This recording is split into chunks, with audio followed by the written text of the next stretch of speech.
Good evening friends, स्वागत है आपका मेरे इस यूट्यूब चैनल सेन क्लासेस पे।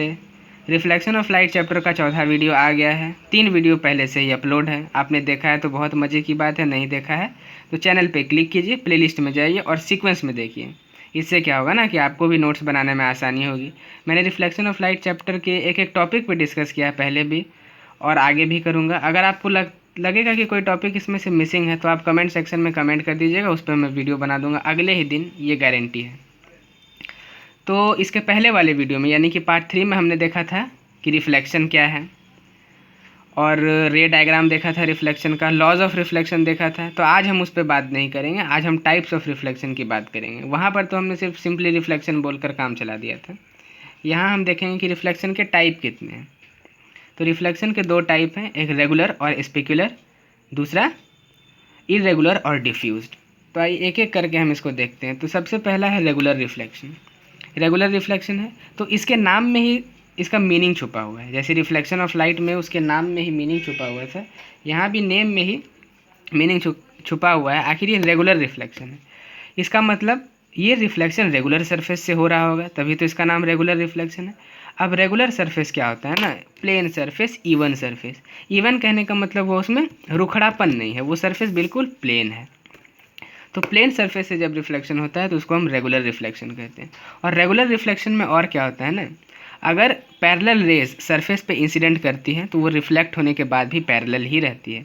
इसको हम रे डायग्राम से समझेंगे, पहले हम यहाँ पे समझते हैं कि reflection of light from polished even surface is known as regular और स्पेक्युलर रिफ्लेक्शन। यानी पॉलिश और इवन सरफेस से यानी प्लेन सरफेस से लाइट का रिफ्लेक्शन रेगुलर रिफ्लेक्शन कहलाता है। अब रेगुलर रिफ्लेक्शन की स्पेशलिटी क्या है, तो in regular reflection when rays of light incident parallelly then the reflected rays will also be parallel.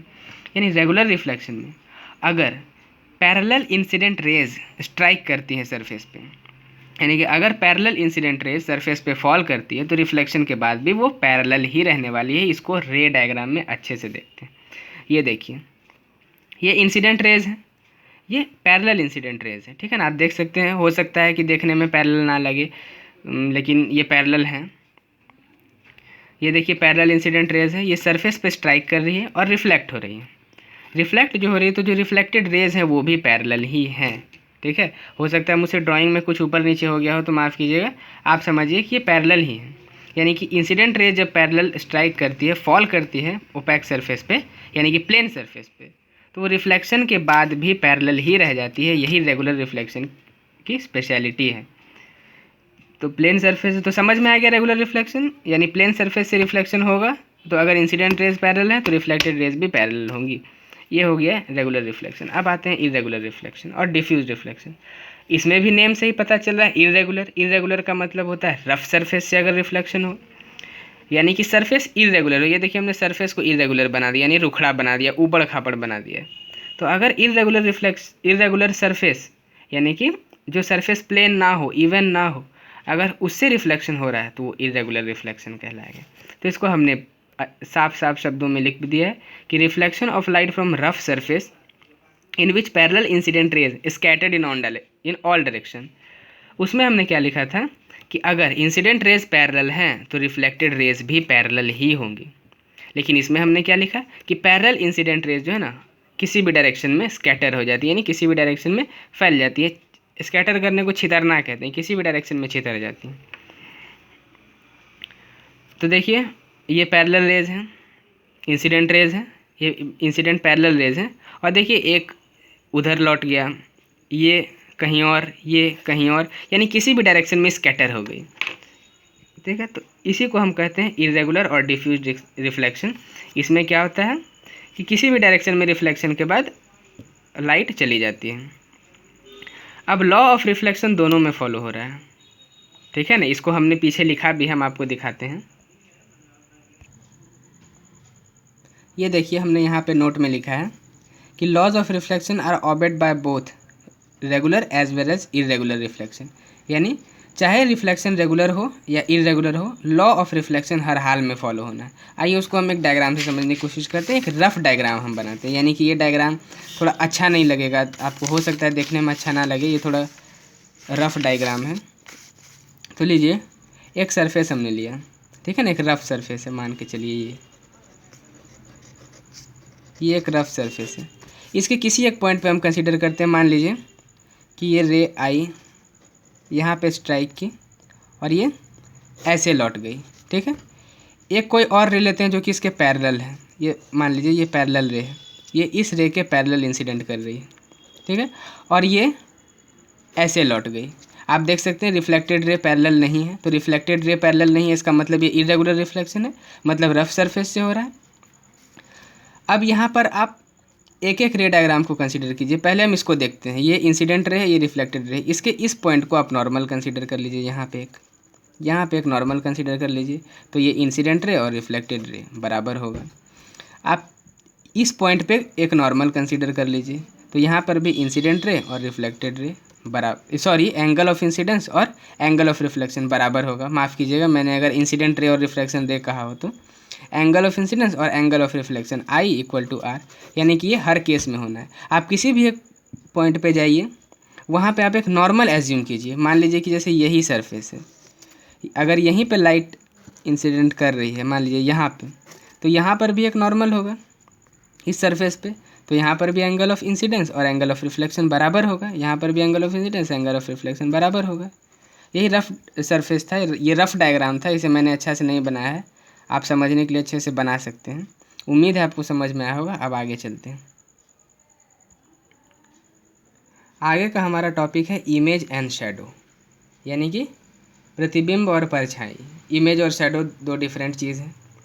हम सबसे पहले देखते हैं इमेज क्या है, फिर इमेज के कितने टाइप्स हैं। इमेज के दो टाइप्स होते हैं, रियल इमेज और वर्चुअल इमेज, उन दोनों में डिफरेंस क्या है, और फिर शैडो क्या है। शैडो का एक छोटा सा डेफिनेशन हमने लिखा है, थोड़ा सा डिफाइन करके इसे छोड़ दिया है, ये उतना बड़ा टॉपिक ऑफ कंसर्न है भी नहीं। तो ये इमेज देखते हैं कि an image may be defined as the point where rays of light coming from an object meet और appears to meet after being reflected from mirror. अब देखिए, ये डेफिनेशन आपको शायद अभी ना समझ में आए, क्योंकि जब मैं इमेज फॉर्मेशन सिखाऊंगा कॉनकेव मिरर से, कॉन्वेक्स मिरर से, तो आपको समझ में आएगा कि ये मैं क्या कहना चाह रहा हूँ।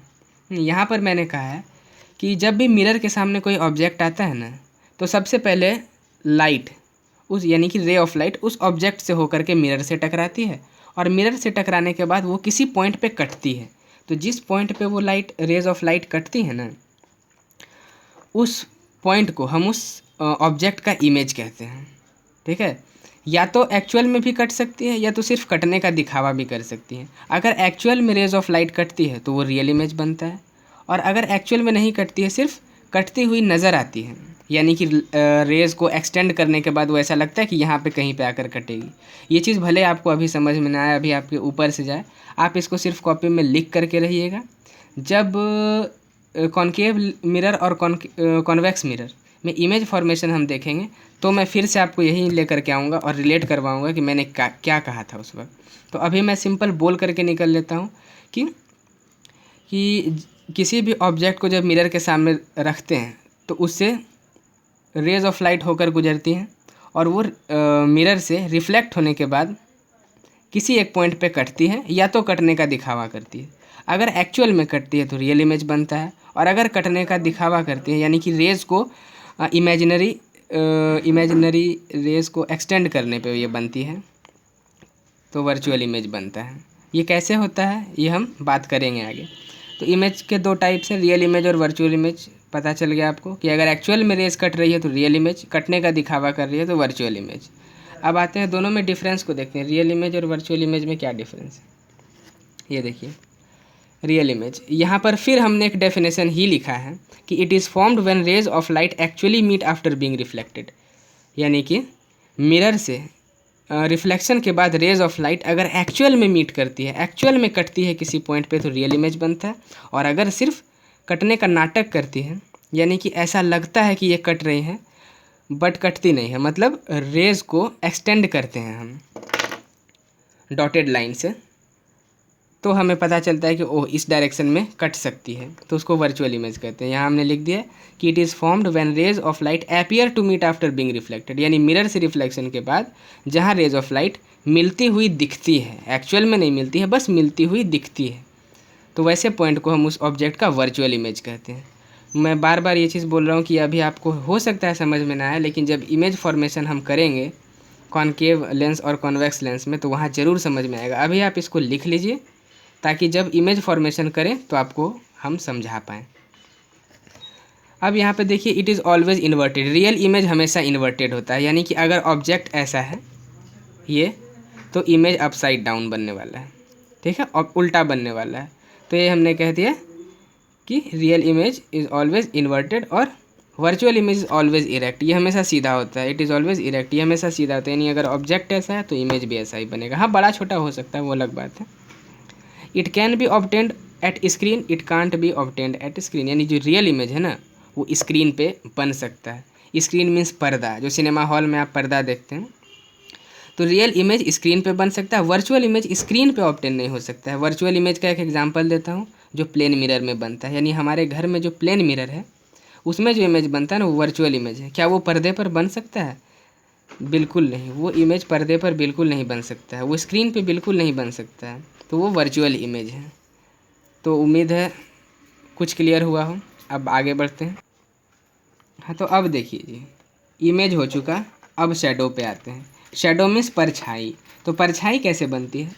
जब भी किसी लाइट के सोर्स से, सपोज बल्ब से या कैंडल से, किसी भी लाइट के सोर्स से जब लाइट आ रही होती है और हम उसके सामने किसी ओपेक मटेरियल, किसी ओपेक ऑब्जेक्ट को रख देते हैं, तो उस ओपेक ऑब्जेक्ट के पीछे एक काला जैसा रीजन बनता है जिसको हम शैडो कहते हैं, ठीक है ना। ये देखिए कि when light coming from a light source is blocked by an opaque object, then a dark area is formed called shadow, ठीक है। यानी कि जब भी लाइट की रे आ रही है, जब भी लाइट आ रही है, उसके बीच में हम किसी ओपेक ऑब्जेक्ट को रख देते हैं। आप देख सकते हैं मेरा अंगूठा का इमेज बन रहा है पीछे, मतलब सॉरी शैडो बन रहा है, ये देखिए अंगूठा का शैडो बन रहा है पीछे। क्यों? क्योंकि क्या किया ना मैंने, ये जो फ्लैश लाइट जल रही है इसके बीच में मैंने अपने इस अंगूठे को रख दिया, यानी ये ओपेक ऑब्जेक्ट है, इसे आर पार लाइट नहीं जाती है। तो जब भी हम लाइट के, यानी कि लाइट के डायरेक्ट पथ में ओपेक ऑब्जेक्ट को घुसाते हैं तो उसके पीछे, यानी कि इस ओपेक ऑब्जेक्ट के पीछे एक डार्क रीजन बनता है, ये काला जैसा रीजन, इसको हम शैडो कहते हैं। तो वही हमने शैडो को लिख दिया है कि when light coming from a light source is blocked by an opaque object, then dark area is formed. यहाँ पे मुझे एक और चीज़ लिखना था, behind the opaque object, okay, यानी उस ओपेक ऑब्जेक्ट के पीछे। तो आप इसको लिख सकते हैं फॉर्म्ड, मैं यहाँ पे लिख देता हूँ ऐसे करके, behind the opaque object, opaque object, यानी उस ओपेक ऑब्जेक्ट के पीछे एक डार्क रीजन बनता है, उसको हम शैडो कहते हैं। चलिए आइए, shadow is a real image because it can be obtained at screen. Shadow जो है ना वो एक रियल इमेज का टाइप है, क्योंकि शैडो स्क्रीन पे मिल जाता है। आप पर्दे के सामने खड़े हो जाइए और मतलब एक मोमबत्ती जला कर रखिए और आप पर्दे के सामने खड़े हो जाइए उस मोमबत्ती से आने वाले लाइट के बीच में, तो आपको मिल जाएगा इमेज। यानी कि इमेज, ये जो शैडो है आपको, ये दीवार पे भी बन जाता है, पर्दे पे भी बन जाता है, ये कहीं भी बन जाता है, तो इसको स्क्रीन पे हम ऑब्टेन कर सकते हैं। इसलिए shadow is also a type of real image. अब हमें ऑप्टिकल डिवाइस के बारे में पढ़ना जो रिफ्लेक्शन को शो करती है। तो रिफ्लेक्शन को शो करने वाली ऑप्टिकल डिवाइस क्या है? तो वो मिरर है। ये देखिए मिरर हमने लिखा है। तो mirror is a optical device which shows reflection of light. अगर मिरर को डिफाइन करना हो तो हम ऐसे कर सकते हैं, यानी मिरर वो ऑप्टिकल डिवाइस है जो लाइट के रिफ्लेक्शन को शो करती है। अब मिरर के कितने टाइप हैं? तो दो टाइप हैं, प्लेन मिरर और स्फेरिकल मिरर, ठीक है। स्फेरिकल मिरर इज फर्दर सब divided, concave mirror and convex mirror. Spherical mirror के दो टाइप हैं, कॉनकेव और convex.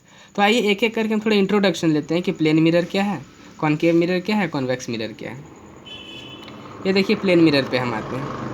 The mirror whose reflecting surface is smooth and even is called plane mirror, यानी वो मिरर जिसका रिफ्लेक्टिंग सरफेस स्मूथ है, यानी हमारे घर का आईना जैसा मिरर। देखिए ये हमने बना दिया है, एक ग्लास लिया उसको पॉलिश कर दिया, ये प्लेन मिरर बन गया। Spherical mirror, a spherical mirror is a mirror whose reflecting surface is a part of sphere, यानी कि वैसा मिरर जिसका रिफ्लेक्टिंग सरफेस किसी स्फेयर का एक पार्ट हो। इसके भी दो टाइप हैं, आइए आगे देखते हैं। ये देखिए हमने कहा था कि स्फेरिकल मिरर के भी दो पार्ट हैं, कॉनकेव और कॉन्वेक्स, आप देख सकते हैं। अब एक एक करके हम देखते हैं कनकेव और कॉन्वेक्स को। थोड़ा सा यहाँ पे सिर्फ इंट्रोडक्शन और एक डायग्राम हमने बनाया है। देखिए हमने डेफिनेशन में कहा था कि स्फेरिकल मिरर वो मिरर है जिसका रिफ्लेक्टिंग सरफेस किसी स्फेयर का पार्ट हो। देखिए कैसे, ये देखिए ये हम दिखा रहे हैं कॉनकेव मिरर। कॉनकेव मिरर क्या होता है ना, जिसका रिफ्लेक्टिंग सरफेस इनवर्ड हो यानी धंसा हुआ हो। ये देखिए इसका रिफ्लेक्टिंग सरफेस ये अंदर वाला सरफेस है, क्योंकि बाहर से तो हमने पॉलिश कर रखा है। यानी कि लाइट अगर रिफ्लेक्ट होगी ऐसे आएगी, यहाँ से टकरा कर लौट जाएगी। तो जिसका रिफ्लेक्टिंग सरफेस धंसा हुआ हो, इनवर्ड हो, वो कॉनकेव मिरर। और जिसका रिफ्लेक्टिंग सरफेस उभरा हुआ, ये देखिए ये अंदर से पॉलिश कर दिया हमने, यानी बाहर वाला सरफेस रिफ्लेक्शन के लिए फ्री है, तो ये कॉन्वेक्स मिरर। मीन्स सिंपल सी बात है कि अगर रिफ्लेक्टिंग सरफेस धंसा हुआ हो, कॉनकेव उभरा हुआ हो यानी कि आउटवर्ड हो, तो कॉन्वेक्स। इसको याद रखने का एक तरीका है, केव मतलब होता है गुफा, और ये धंसा हुआ सरफेस है रिफ्लेक्टिंग सरफेस, इनवर्ड है मतलब ये भी गुफा जैसा है। तो आप याद रख लीजिए कॉनकेव मीन्स ये गुफा वाला, मीन्स इनवर्ड वाला, और कॉन्वेक्स मीन्स ये आउटवर्ड वाला। तो ये हमने लिख दिया। अब देखिए हम बताते हैं कि हमने कैसे कहा था आपको कि इसका रिफ्लेक्टिंग सरफेस किसी स्फेयर का एक पार्ट है। आप देखिए मान लीजिए कि एक स्फेयर है, ठीक है, इसको हमने काटा यहाँ से और अंदर से पॉलिश कर दिया। तो देखिए ये आपका कॉन्वेक्स मिरर बन गया। इसको हमने ऐसे काट करके, इस स्फेयर को काट के यहाँ से निकाल लिया, ये हमारा कॉन्वेक्स मिरर बन गया। ये देखिए इसका सरफेस इस स्फेयर का पार्ट है। अगर हम इसको ऐसे काटते हैं और बाहर से पॉलिश कर देते हैं तो ये आपका कॉनकेव बन जाएगा। ये डायग्राम बहुत ही कचड़ा है मुझे पता है, लेकिन समझने के लिए अगर हम इसको बाहर से पॉलिश कर देते हैं तो ये देखिए सरफेस रिफ्लेक्शन के लिए फ्री है। यानी ये जो दो सरफेस हमने निकाले हैं रिफ्लेक्टिंग सरफेस, ये स्फेयर को काटने से बना है, तो इसलिए हमने ऐसा कह दिया कि कॉनकेव और कॉन्वेक्स मिरर वो मिरर है जिनका रिफ्लेक्टिंग सरफेस किसी स्फेयर का एक पार्ट है। अब देखिए कुछ टर्म को हम देखते हैं। स्फेरिकल मिरर यानी कि एक मिरर के ऊपर हम फोकस करते हैं, कॉनकेव मिरर। उसका जो ये मिड पॉइंट है यानी मिरर का जो मिड पॉइंट होता है उसे पोल कहते हैं। ये जो एफ हमने लिखा है ये फोकस है, ये सेंटर ऑफ कर्वेचर है। ये पोल से फोकस के बीच की दूरी के बीच का जो डिस्टेंस है फोकल लेंथ कहलाता है, और पोल से सेंटर ऑफ कर्वेचर की दूरी आपकी रेडियस ऑफ कर्वेचर कहलाती है। इन सब को हम अगले वीडियो में एक एक करके डिफाइन करेंगे और इमेज फॉर्मेशन सीखेंगे। अब तक के लिए यहीं तक रहने देते हैं। धन्यवाद।